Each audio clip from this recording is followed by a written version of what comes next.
आज हम राजराजेश्वरी श्री राजराजेश्वरी की पूजा करने वाले हैं।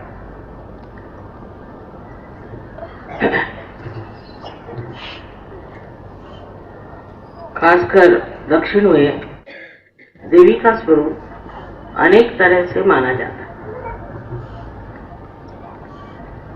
उसका कारण यहाँ पर आदि शंकराचार्य जैसे अनेक देवी भक्त हो गए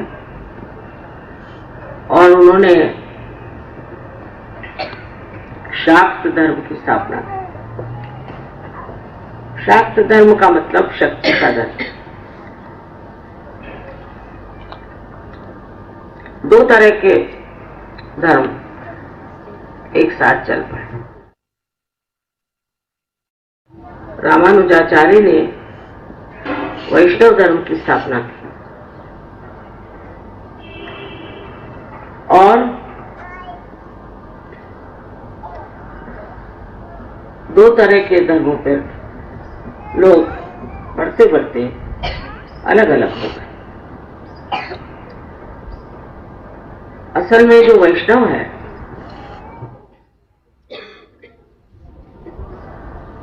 उसका कार्य महालक्ष्मी का है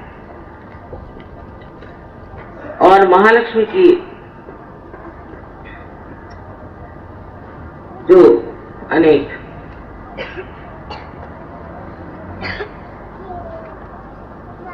स्वरूप हैं उन स्वरूपों को अपने में आत्मसात करें।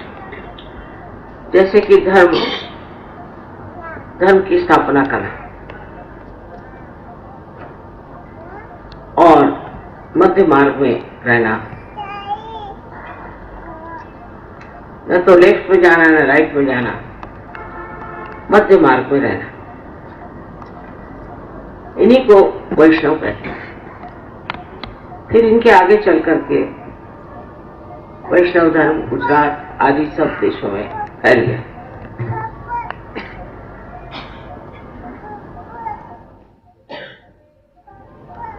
वैष्णव मार्ग से जब आप गुजरते हैं कुंडलिनी के द्वारा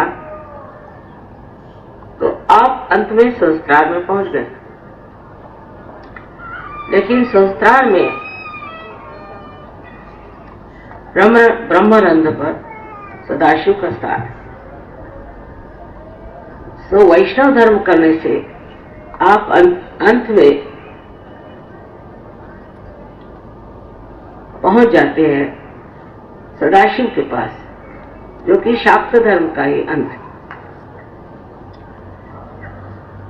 लेकिन ये समझना चाहिए कि कुंडलिनी शक्ति और कुंडलिनी शक्ति मध्य मार्ग से गुजरती है, तो दोनों को अलग कैसे कर सकते? शक्ति का भी मार्ग जो है वो मध्य मार्ग है। दोनों एक साथ बंधी हुई चीजों को अलग अलग कर दिया गया। उसकी वजह ये कि कुंडलिनी का उत्थान उन दिनों में होता नहीं था। महाराष्ट्र में कोल्हापुर में महालक्ष्मी का मंदिर, जहां वो जागृत अवस्था, वहां बैठ कर के लोग गाते हैं उदय उदय अम्बे। अम्बा तो शक्ति है, कुंडलिनी को अम्बा कहते हैं। तो उस महालक्ष्मी मंदिर में बैठ करके वो गाते हैं कि शक्ति तू जागृत। उनको ये नहीं पता कि वो क्यों गाते। तो वैष्णव अपना मार्ग बनाते, रास्ता बनाते, पथ बनाते, और जब वो पथ बन जाता है तब उसमें से कुंडलिनी का जागरण होता है। सहयोग में हम लोग भी यही करते हैं। जब आप लोग मेरी ओर ऐसे हाथ करके बैठते तो आपके सातों चक्र धीरे धीरे ठीक होते हैं, माने आप वैष्णव बनते जा रहे हैं। आप एक्सट्रीम से मध्य में आ जाते हैं, मध्य मार्ग। और आपके चक्र ठीक से बैठने लग जाते हैं। जब चक्र आपके ठीक हो जाते हैं तभी कुंडलिनी जागृत होती है। इसलिए पहले आप वैष्णव बनते हैं और उसके बाद आप शाक्त बन जाते हैं। इस प्रकार ये दोनों चीजें एक ही हैं, किंतु दक्षिण में देवी के अनेक स्वरूप माने गए और उसमें से राजराजेश्वरी को बहुत ही ज्यादा माना जाता है। अब देखा जाए तो लक्ष्मी जो है वो वैष्णव पद पे, विष्णु के पद पे, विष्णु की पत्नी, और इसलिए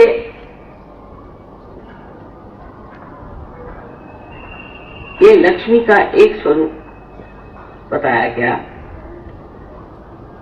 जो कि शक्ति का ही स्वरूप है।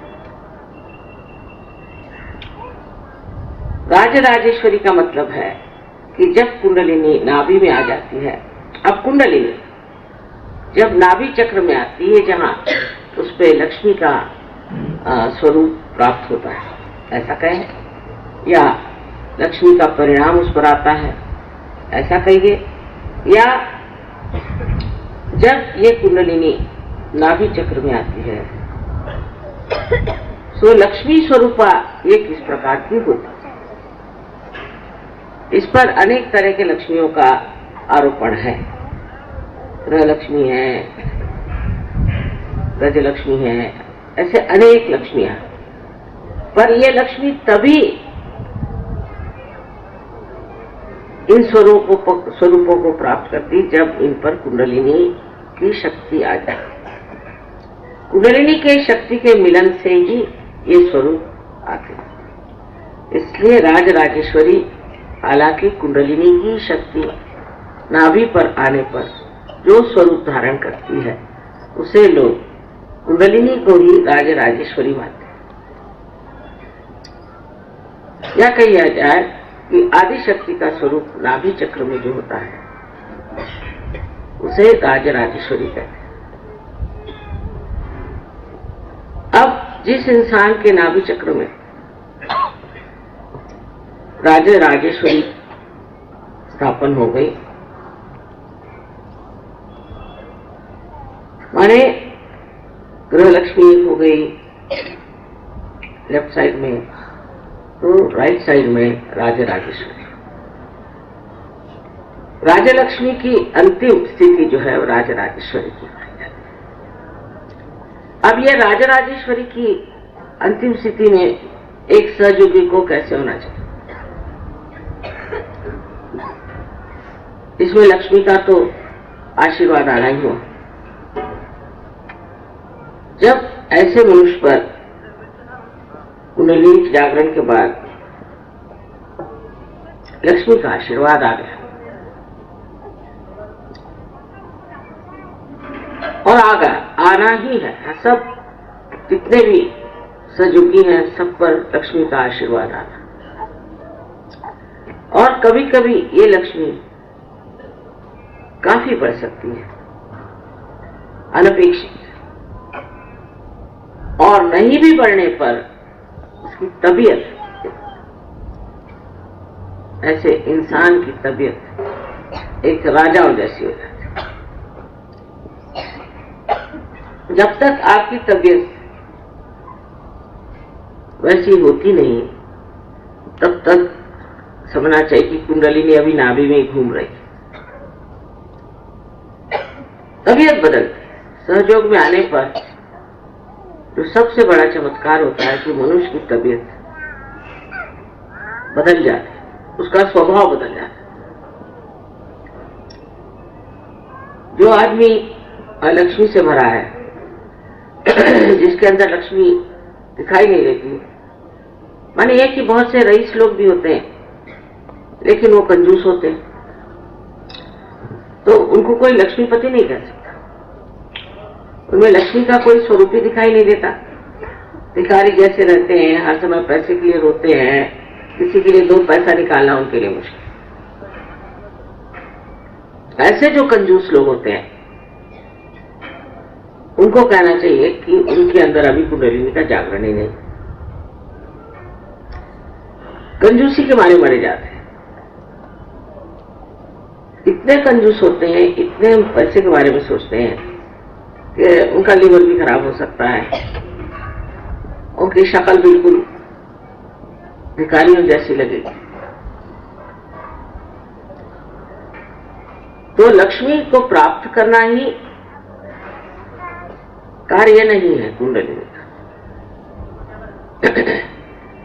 जो लक्ष्मी का स्वरूप है वो आपके अंदर उतारना, ये कुंडलिनी का कार्य है। तो राजेश्वरी जिसको मानते हैं, जो ये कुंडलिनी की शक्ति जो आपके अंदर लक्ष्मीपति का स्वरूप उतारती है, ये राजराजेश्वरी। उसका ये मतलब नहीं कि आपके पास बहुत पैसा आना चाहिए, रुपया आना चाहिए, पर दानत कि जैसे कोई आप राजा हैं। राजा राजेश्वरी का मतलब है कि आप राजा तबीयत हो। अपने यहाँ तो राजा लोग भी बड़े भिखारी होते हैं और कंजूस होते हैं, झूठे होते हैं, पैसा खाते हैं, सब काम करते हैं। लेकिन यहाँ तो शुद्ध स्वरूप की बात हो रही। जो राजा राजेश्वरी का पुजारी है और जिसने उसे प्राप्त कर दिया, उसके कितने तो भी गुण होते हैं कि जो शायद आज इस लेक्चर में पूरे न बता सके। लेकिन सबसे बड़ी तो चीज ये होती है कि इसके अंदर दानत, जनरॉसिटी आ जाती है, जनरस हो जाता है। क्योंकि वो जानता है कि मैं राजराजेश्वरी की शक्ति से प्लावित हूं, मुझे कभी भी पैसे की या किसी चीज की दरकार ही नहीं रहने वाली, तो क्यों न मजा उठा ले, क्यों न लोगों को चीज देने से अपनी तबीयत खुश। శ్రీ మాతాజీ గారు ఇచ్చిన ఈ ప్రవచనం నుండి కొన్ని విషయాలను మనం ఇప్పుడు తెలుసుకుందామండి తెలుగులో. ఈ ప్రవచనం శ్రీ రాజరాజేశ్వరి పూజ సందర్భంగా హైదరాబాద్ లో శ్రీ మాతాజీ గారు ఇచ్చిన ప్రవచనం ఇది. ఇందులో వారు ఏం చెప్తున్నారంటే, ఇక్కడ మనకు 2 రకాలైన ధర్మాలు స్థాపించబడ్డాయి. ఒకటి శాక్త ధర్మం, రెండవది వైష్ణవ ధర్మం. శాక్త ధర్మం అంటే శక్తి యొక్క ధర్మం అని, కానీ వైష్ణవ ధర్మం అంటే మహాలక్ష్మికి సంబంధించిన కార్యం. కుడి ఎడమలకు పోకుండా మనం మధ్య మార్గంలో అంటే మహాలక్ష్మి మార్గంలో పయనించినప్పుడు ఆఖరిగా మనం మన సహస్రారాన్ని చేరుకుంటాము. అయితే అది సదాశివుని యొక్క పీఠం. అంటే మన కుండలిని శక్తి ప్రయాణం చేసేది మధ్య మార్గంలోనే. కాబట్టి ఈ 2 ధర్మాలను కూడా ఎలా మనం వేరుపరుస్తాం? ఇవి 2 కూడా ఒకటే దానితో అల్లుకుపోయి ఉన్నాయి. అయినా కూడా మొదట్లో విడదీయబడ్డాయి. ఎందుకంటే ఆ కాలంలో కుండలిని ఉత్థానం జరగలేదు. మహారాష్ట్రలోని కొల్హాపూర్లో జాగృతి కాబడిన మహాలక్ష్మి ఆలయం ఉంది. అక్కడి ప్రజలు ఉదయ్ ఉదయ్ అంబే అని పాడతారు. అంబ అంటే శక్తి, కుండలినియే అంబ. కాబట్టి మహాలక్ష్మి ఆలయంలో వారు శక్తి యొక్క జాగృతిని గురించి పాడతారు. కానీ వారికి ఎందుకు పాడతారు అనేది తెలియదు. సహజయోగంలో కూడా జరిగేది ఇదే. మీరు ఎప్పుడైతే నా వైపు చేతులు చాపి ఉంచుతారో అప్పుడు మీలోని 7 చక్రాలు సరిచేయబడతాయి అంటున్నారండి. అంటే మీరు వైష్ణవులైనట్లు అర్థం. కుడి లేదా ఎడమకు వెళ్లకుండా మధ్య మార్గంలోనికి వచ్చినప్పుడు మీలోని చక్రాలు చక్కగా స్థిరపడతాయి. ఎప్పుడైతే మీ చక్రాలు సరిచేయబడతాయో అప్పుడు మీలోని కుండలిని జాగృతి చెందుతుంది. అందుచేత మొదటగా మీరు వైష్ణవులై తర్వాత శాక్తులవుతారు. కాబట్టి 2 ఒకటే. కుండలిని నాభి చక్రాన్ని చేరినప్పుడు రాజరాజేశ్వరిగా స్థిరపడుతుంది. రాజరాజేశ్వరి శక్తి అంటే కుండలిని యొక్క శక్తి అయినప్పటికీ కుండలిని నాభి చక్రాన్ని చేరినప్పుడు మాత్రమే ఈ రాజరాజేశ్వరి రూపంలో మనలో స్థిరపడుతుంది. ఎవరికైతే ఈ రాజరాజేశ్వరి తత్వం స్థిరపడి ఉందో వారిలో ఎడమవైపు గృహలక్ష్మి తత్వం, కుడివైపు రాజలక్ష్మి తత్వం స్థిరపడి ఉన్నట్లే. రాజరాజేశ్వరి అంటే రాజ్యలక్ష్మి యొక్క అంతిమ స్థితి. ఈ స్థితిలో ఉన్నప్పుడు ఒక సహజయోగి ఎలా ఉండాలి అంటే ఒక మహారాజు వలె ఉదారులుగా ఉండాలి. అంటే లక్ష్మి యొక్క ఆశీర్వాదాలు వారికి ఎల్లప్పుడూ ఉంటాయి. అంటే దాని అర్థం ధనం కాదు, వారి యొక్క స్వభావంలో లక్ష్మీ తత్వం ఉంటుంది. మీలో ఒక మహారాజు లాంటి మనస్తత్వం పెరుగుతుంది. అయితే కొందరు పిసినారులుగా మరియు అబద్ధాల కోరులుగా డబ్బే ముఖ్యంగా కూడా ఉంటారు. అలాంటి వారు అతిగా ఆలోచించటం వల్ల వారి యొక్క లివర్ కూడా పాడైపోతుంది. కానీ మనం సహజయోగంలో మాట్లాడేది కేవలం స్వచ్ఛమైన రాజ్యలక్ష్మి తత్వం గురించి. అలా రాజరాజేశ్వరిని పూజిస్తూ ఆ తత్వాన్ని సాధించిన వారి గుణాలను వివరించాలి అంటే ఈ ఉపన్యాసం కూడా సరిపోదు అని వారు అంటున్నారండి. ఎప్పుడైతే ఈ రాజరాజేశ్వరి తత్వాన్ని పొందుతారో అప్పుడు వారిలో ఉదారత్వం పెరుగుతుంది. నా దగ్గర ధనానికి ఎప్పుడూ కొదవుండదు. అలాంటప్పుడు నేనెందుకు ఇతరులకు ఇవ్వకూడదు? ఆ ఇవ్వడంలోని ఆనందాన్ని ఎందుకు పొందకూడదు అని వారెప్పుడూ అనుకుంటూ ఉంటారు. దీని గురించి ఒక ఉదాహరణ కూడా చెప్పారండి శ్రీ మాతృ గారు. ఒకసారి అక్బరు తన మంత్రి అయిన బీర్బల్‌ని ఒక ప్రశ్న అడిగారట. పూర్తి అట్టడుగు స్థాయి వారు ఎవరు అని. దానికి ఆయన ఆ భగవంతుని ఆలయంలో డబ్బు కోసం యాచించేవారు అని చెప్పారట. అంటే సాక్షాత్తు భగవంతుడే అక్కడ కూర్చొని ఉన్నప్పుడు మనుషుల్ని మనం ఎందుకు యాచించాలి అని. అలాంటి వారు సహజయోగంలో కూడా కొందరున్నారు. గణపతి పూలేలో నాకు కొందరు చెప్పారు, కొందరు సహజయోగులు అక్కడికి వస్తువులు అమ్మడానికి తెచ్చారు అని. నా అనుమతి తీసుకుని అమ్మిన వారు ఒకరున్నారు. అతను దాని నుండి పొందిన లాభాన్ని సహజయోగానికే ఇచ్చేశారు. వాస్తవానికి అలా కూడా చేయకూడదు. సహజయోగం ద్వారా డబ్బు సంపాదించాలి అని అనుకోవడం చాలా తప్పు. అంటే వారికి రాజరాజేశ్వరి యొక్క శక్తి అర్థం కాలేదు అని. ఈ శక్తిని కలిగి ఉన్న వారెవరైనా డబ్బున్నా లేకున్నా ఎలాంటి భయాన్ని కూడా కలిగి ఉండరు. నేను సమృద్ధితో ఉన్నాను, సంపూర్ణంగా ఉన్నాను, నాకు ఇంకేం కావాలి అని అనుకుంటారు. అలా ఎంతో రాజసంతో చాలా హుందాగా ఆనందంగా జీవిస్తారు. ఎవరికైనా అవసరమైనప్పుడు వారు పేదవారా, ధనికులా లేక గొప్పవారా అని చూడకుండా అవసరమైనప్పుడు ఇతరులకు సహాయపడడానికి ఎప్పుడూ వారు సంసిద్ధంగా ఉంటారు. అయితే కొందరు సహజయోగంలో కూడా అసహజయోగుల కోసం ఎన్నో సేవలు చేసేవారున్నారు. అదే ఒక సహజయోగి వచ్చినప్పుడు మాత్రం కనీసం కూర్చోవడానికి కుర్చీ కూడా ఇవ్వరు. అంటే బాహ్య ఆడంబరాలకు ఎక్కువ విలువిస్తున్నారు అనే అర్థం. అలా కాకుండా ఎవరినైనా చూసినప్పుడు ఈ మనిషి నుండి ఎంతో శక్తి ప్రవహిస్తోంది, చాలా చైతన్యం వీరిలో ఉంది, ఇంతటి గొప్ప సహజయోగి ఎవరో వీరు అనుకునేలా ఉండాలి. కానీ ఇలా బాహ్య ఆడంబరాల వైపు మనం ఎక్కువగా శ్రద్ధ చూపకూడదు అని శ్రీ మాతాజీ గారు చెప్తున్నారు. ఉదాహరణకు దీని గురించి ఒక ఉదాహరణ కూడా అండి చెప్పారు. శివాజీ మహారాజ్ గారు ఆయన గొప్ప ఆత్మ సాక్షాత్కారాన్ని పొందిన ఒక యోగి మహారాజు అయినప్పటికీ ప్రతి ఒక్కరి పట్ల, సాధువుల పట్ల కూడా ఎంతో ఉదారంగా విధేయతతో ఉండేవారు.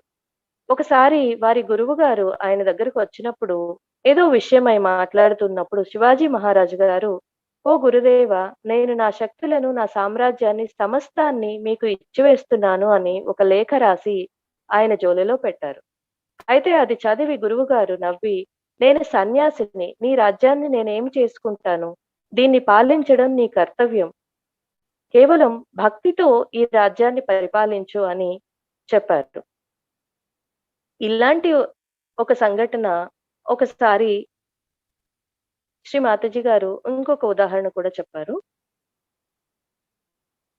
ఒకసారి శ్రీ మాతాజీ గారు లండన్ లో ప్రయాణిస్తున్నప్పుడు ఒక పెద్ద మనిషి వారితో మాట్లాడడం మొదలు పెట్టారట. సాధారణంగా అక్కడి వారిలో వారు మాట్లాడుకుంటూ ఉంటారు. కానీ ఆయన భారతదేశం గురించి నన్ను ఎన్నో ప్రశ్నలు అడిగారు. నేను ఆయనను, మీరు ఎప్పుడైనా భారతదేశం వెళ్ళారా అని అడిగాను. దానికి ఆయన, అతను ఎన్నో సంవత్సరాలు ఇక్కడ ఉన్నాను అని చెప్పారు. కానీ ఆయన ఎవరో ఏంటో ఏమీ చెప్పలేదట. ఇంకో రోజు శ్రీ మాతాజీ గారు పాపాజీ గారితో కలిసి ప్రయాణం చేస్తున్నప్పుడు మళ్ళీ వారు కలిశారు. అప్పుడు ఆయన వారిని భారతదేశం గురించి మాట్లాడుకోవచ్చని తమ ఇంటికి ఆహ్వానించారు. అక్కడికి వెళ్ళినప్పుడు తెలిసింది వారు భారతదేశంలో వైస్రాయ్‌గా పనిచేశారు అని. ఆ స్థాయిలో ఉన్న వ్యక్తిని మామూలుగా అయితే కలవడం సాధ్యం కాదు. కానీ ఆయన తన నోటితో తాను భారతదేశంలో వైస్రాయ్‌గా పనిచేశాను అన్న విషయాన్ని చెప్పలేదు. పైగా ఎంతో ప్రేమతో అక్కడి విషయాల గురించి మాట్లాడుతూ, "అమ్మా ఇక్కడ మీరు చక్కగా ఉన్నారా? మీకేమైనా సమస్యలున్నాయా?" అని అడిగారట. ఇక్కడి వారు భారతీయుల వలె ధార్మికంగా ఉండరు.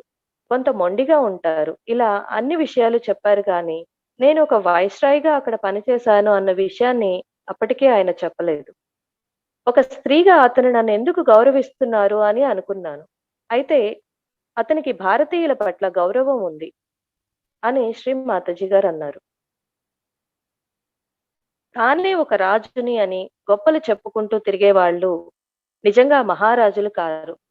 ఎంతో ఉదారంగా ఉండేవాళ్ళే బాహ్య ఆడంబరాలు కాకుండా చక్కని స్థితిని, లోపలి స్థితిని గురించి ఆలోచించడం, అలాగే మనలో నాభి చక్రంలో శ్రీ రాజరాజేశ్వరి తత్వం గురించి అర్థం చేసుకోవడం ముఖ్యమని శ్రీ మాతాజీ గారు దీని ద్వారా మనకు చెప్తున్నారు. రాజు యొక్క మొట్టమొదటి గుణం అత్యంత మర్యాదపూర్వకంగా ఉండడం. అంతేగాని నేను చాలా గొప్పవాడిని, ఐశ్వర్యవంతుడిని, ఎవరినైనా తిట్టగలను, ఎవరిపైనైనా అరవగలను అనుకునే వారిలో దురహంకారం వస్తుంది. ఇప్పుడు ఒక కుండలో సగం వరకే నీరు ఉన్నట్లయితే అది చిందుతూ ఉంటుంది. అదే ఎవరైతే సంపూర్ణంగా పూర్ణత్వంతో ఉంటారో అలాంటి వారు చాలా మర్యాదగాను, చాలా సామాన్యంగాను ఉంటారు. ఎప్పటి వరకు మీరు పరిపూర్ణులవ్వలేరో మీలో తప్పుడు అహంకారం, తప్పుడు క్రోధం ఉంటాయి. మీ పేరు వినగానే అందరూ పారిపోతారు. ఇంకొక రకం వారుంటారు. వారు బిచ్చగాళ్ళ వలె ఎప్పుడు నాకు ఇది జరిగింది, అది జరిగింది, నా దగ్గర డబ్బు లేదు, ఇది కావాలి, అది కావాలి అనుకుంటూ ఉంటారు. కాబట్టి మొట్టమొదటగా మనం వైష్ణవులం కావాలి. అంటే మధ్య మార్గంలోనికి ఎంత వరకు రారో అంతవరకు మీరు రాజరాజేశ్వరి శక్తులను పొందలేరు అని శ్రీ మాతాజీ గారు అంటున్నారు. ఒక ప్లాస్టిక్ మొక్కకు నీరు పోయడం వలన ఉపయోగం ఏమీ ఉండదు కదా!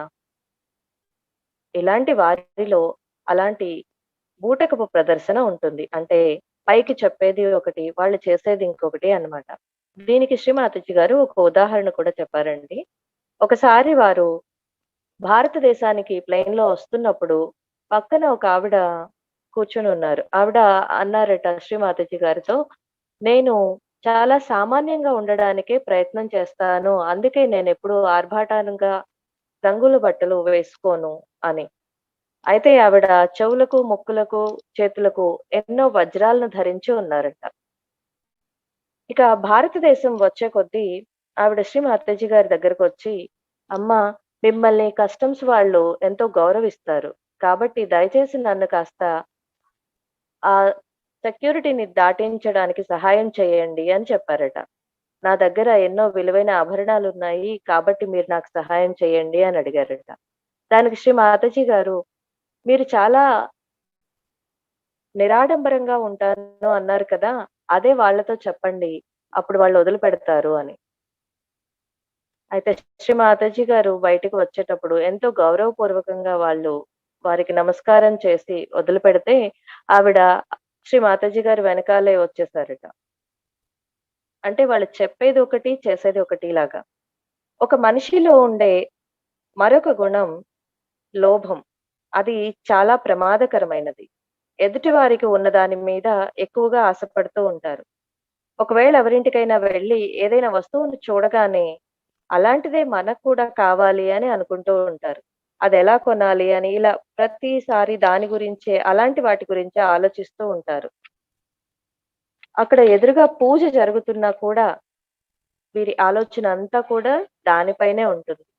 ఇది సహజయోగంలో ఇంకొక పెద్ద సమస్య. ఒక పక్క వారి సహజయోగులు కానీ మరొక పక్క వారి ఒక పాదం లోభత్వం అనే ముసలి నోట్లో చిక్కుకుపోయి ఉంది. ఇక వారు పడవలోనికి ఎలా వస్తారు? అలాంటి లోభత్వం మనలో ఉన్నది అంటే శ్రీ రాజరాజేశ్వరి తత్వం మనల్ని వదిలిపోయినట్లే అని గుర్తించాలి. శ్రీ రాజరాజేశ్వరి తత్వం ఉన్నవారు చిన్న చిన్న విషయాలను కూడా ఆనందిస్తూ ఉంటారు. వారికి ఏ విషయంలోనూ లోటు అనేది ఉండదు. శ్రీరాముడు శబరి ఇచ్చిన పండ్లను తిని సంతృప్తి పొందినట్లుగా ఇలా చిన్న చిన్న విషయాలను ఆనందించడం, తృప్తి పడడం ఉండాలి. ప్రపంచంలోని ఏ వస్తువు అయినా సరే దానిని మీరు ఇతరులకు ప్రేమతో ఇవ్వాలి అనుకున్నప్పుడు దాని విలువ పెరుగుతుంది. అది మరింత అందాన్ని సంతరించుకుంటుంది. ఎవరి పట్ల అయినా స్వచ్ఛమైన ప్రేమను కలిగి ఉన్నట్లయితే మీకు అతని గురించిన పూర్తి జ్ఞానం ఉంటుంది. ఒకవేళ ఆ ఎదురుగా ఉన్నది మహామాయ అయినా సరే దానికి సంబంధించిన పూర్తి జ్ఞానాన్ని మీరు కలిగి ఉంటారు.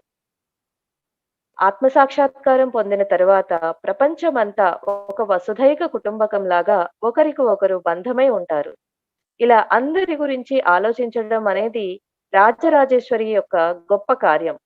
ఒక రాజ్యానికి రాణి తన రాజ్యంలోని ప్రజల యొక్క సమస్యలను తెలుసుకొని వాటిని పరిష్కరించ ప్రయత్నిస్తుంది. అంతేకాని తన దగ్గర ఎన్ని ఆభరణాలున్నాయి, ఎన్ని డైమండ్స్ ఉన్నాయో లెక్కిస్తూ కూర్చోదు. మీ యొక్క వ్యక్తిత్వం కూడా అలాగే ఉన్నతంగా మారుతుంది. ఇది ఒక అంతర్గతమైన కాంతి. ఇది బాహ్యపరమైనది కాదు. ఇదే విశ్వ నిర్మల ధర్మం. రాజరాజేశ్వరి యొక్క శక్తి అందరికీ శ్రేయస్సును, ఆనందాన్ని కలిగిస్తుంది. ఆ శక్తి మీలో కూడా ఉంది. మీరు కావాలి అనుకుంటే దాన్ని ఇంకా ఉన్నత స్థాయికి తీసుకుని వెళ్ళవచ్చు. ఒక్కోసారి ఒక్క పైసాతో అయ్యే పని 1000 రూపాయలు ఖర్చు పెట్టినా కూడా కాదు. ఉదాహరణకు శ్రీకృష్ణుడు విదురుని ఇంటికి వెళ్లి భోజనం చేశాడు కానీ దుర్యోధనుడి పంచభక్ష పరమాన్నాలను కాదు. ఇందులో మనం అర్థం చేసుకోవాల్సిన ముఖ్యమైన విషయం ఏంటంటే ఏదైనా ప్రేమతో ఇస్తే దాన్ని వేరే దానితో పోల్చలేము, దానికి వెల కట్టలేము అని. కాబట్టి మొట్టమొదటిగా వైష్ణవులు తమ నాభిని శుభ్రపరుచుకోవాలి. ఏ కుటుంబంలో అయితే స్త్రీలు గౌరవించబడరో అక్కడ ఏది సక్రమంగా జరగదు. ఏ స్త్రీ అయితే బాధ్యతగా ఉంటూ చక్కగా కుటుంబాన్ని, పిల్లలను చూసుకుంటారో అలాంటి స్త్రీ ఒక కుటుంబంలోనే కాదు, సమాజంలో కూడా గౌరవింపబడాలి. కారణం ఏమంటే స్త్రీయే శక్తి. ఉదాహరణకు ఇక్కడ ఉన్న ఈ మైకును తీసుకోండి. దీనిలో విద్యుత్ ప్రవహించినప్పుడు నేను మాట్లాడి ఏం ప్రయోజనం? ఏది కూడా వినిపించదు కదా. అంటే ఆ శక్తి లేనప్పుడు ఈ పరికరంతో ప్రయోజనం లేదు కదా అని. అదే విధంగా మీరు కుటుంబంలో స్త్రీని అణగదొక్కినప్పుడు, గౌరవించనప్పుడు ఆ శక్తి మీలో పనిచేయదు. ఇది ఒక పెద్ద లోపం. మీరు సహజయోగులు అయినట్లయితే మీ స్త్రీలను గౌరవించండి. కొందరు బాహాటంగా వారిని నిందించడం చూశాను. అలా చేసినట్లయితే మీరు కూడా బాహాటంగా అవమానించబడతారు. ఏ కారణం లేకుండా స్త్రీలను అవమానించే హక్కు మగవారికి లేదు. ఈ విషయంలో అంతా సరిగా ఉన్నట్లయితే శ్రీ రాజరాజేశ్వరి యొక్క శక్తులు తప్పనిసరిగా క్రియాత్మకం అవుతాయి. భార్య మరియు భర్త రథానికి 2 చక్రాల వంటివారు. ఎడమ చక్రం కుడివైపుకు రాలేదు, అలాగే కుడి చక్రం ఎడమ వైపుకు రాలేదు. అవి వాటి వాటి స్థానాలలోనే ఉండాలి. అవి రెండు ఒక రకమైనవే కానీ వాటి స్థానాలు వేరువేరు. ఏది ఒకటి పైది ఒకటి కిందది అలా కాదు. ఏది కిందకు దిగినా రథం అక్కడక్కడే తిరుగుతూ ఉంటుంది తప్ప కదలదు.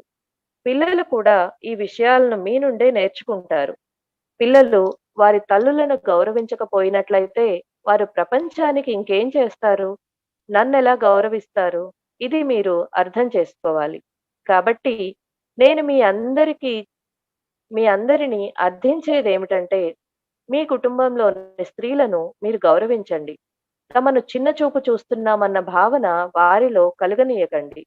వారి యొక్క శక్తి మీకు చాలా ముఖ్యం. అలాగే స్త్రీలు కూడా సహజయోగంలోకి, లోతుల్లోకి వెళ్ళి వారి వారి శక్తులను సాధించాలి. సహజయోగంలో మనం ఎంత లోతుల్లోకి వెళ్ళగలిగామనేది అర్థం చేసుకోవాలి. చాలా ఆనందకరమైన విషయం, సహజయోగుల సంఖ్య పెరుగుతోంది. అయితే మనం ఇంకా అర్థం చేసుకోవాల్సింది ఏంటంటే మనం అంతర్గతంగా ఎంత ఎదిగాము అన్నది. మనలో సహజయోగానికి సంబంధించిన విలువలు ప్రతిష్ఠింపబడినంత వరకు దానిలో నాణ్యతను సాధించలేము. రాజరాజేశ్వరిని గౌరవించినట్లయితే ఆమె యొక్క శక్తులు మీలో అభివృద్ధి చెందుతాయి. అది మీలో అంతర్గతంగా జరగాలి. అంతర్గతంగా మీరు ఎదగాలి. భగవంతుడు మిమ్మల్ని ఆశీర్వదించుగాక.